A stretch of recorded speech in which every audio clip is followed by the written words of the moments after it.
लोकसभा चुनाव 2024 के बाद एक बार फिर बढ़ने जा रहा है। उत्तर प्रदेश में चुनावी बिगुल एक साथ होने जा रहा है। फिर बड़ा उलटफेर, फिर लगेगा झटका। मोदी शाह को एक बार फिर सबक सिखाए कि उत्तर प्रदेश की जनता एक तो नहीं बल्कि 9 सीटों पर होने जा रहा है उपचुनाव। लोकसभा में बम्पर जीत के बाद एक बार फिर सरकार को धूल चटाने के लिए तैयार समाजवादी पार्टी सिर्फ 2 सीटों पर टिकी सबकी निगाहें।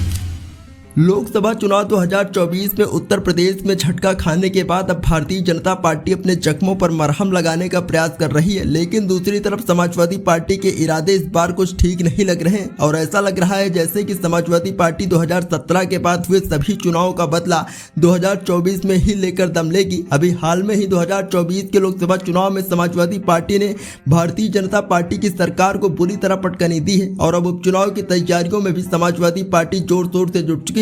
उत्तर प्रदेश में करीब 9 सीटों पर उपचुनाव होने जा रहे हैं, जिसमें कि 2 सीटों पर सबकी निगाहें टिकी हुई हैं, जिसमें कि एक सीट है फैजाबाद की मिल्कीपुर विधानसभा सीट, जहां से कि अवधेश प्रसाद पहले विधायक थे और अब वो अयोध्या के सांसद बन चुके हैं। दूसरी है मैनपुरी की करहल विधानसभा सीट। सबसे ज्यादा सुर्खियों में करहल विधानसभा सीट है, क्योंकि अखिलेश यादव की छोड़ी हुई सीट है और इस सीट पर सबकी निगाहें टिकी हुई हैं। और इस बार करहल विधानसभा को लेकर, प्रत्याशी को लेकर ऐसा उलटफेर हो चुका है कि अभी तक कयास लगाए जा रहे थे कि मैनपुरी की करहल विधानसभा से तेज प्रताप यादव को टिकट दिया जाएगा, लेकिन इस बार जो हुआ है उसने पूरे सियासी खेल को पलट कर रख दिया है। क्या है पूरी खबर बताते हैं आपको। दरअसल पूरा मामला ये है कि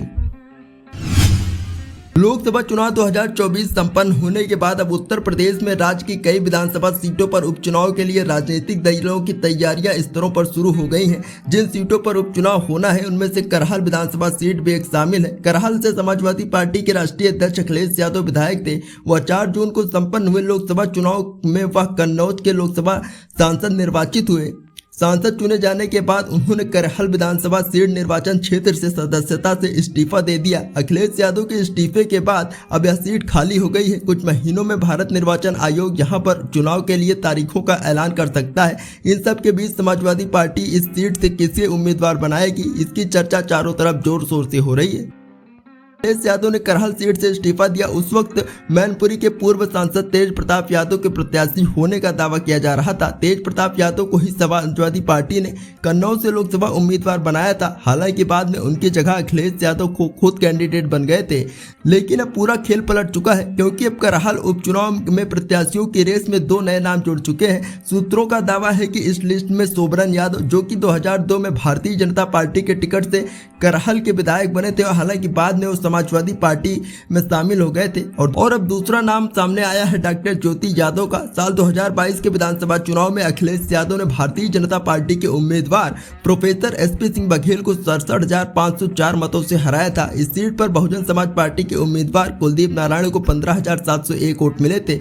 अखिलेश यादव ने 1,48,196 वोट हासिल करके एसपी सिंह बघेल को मात दिए थे। इस पूरी खबर पर आपकी क्या प्रतिक्रिया है? अपनी प्रतिक्रिया हमें कमेंट बॉक्स में जरूर दें और इसी प्रकार के और वीडियोस देखने के लिए सब्सक्राइब करें द सियासत टाइम्स।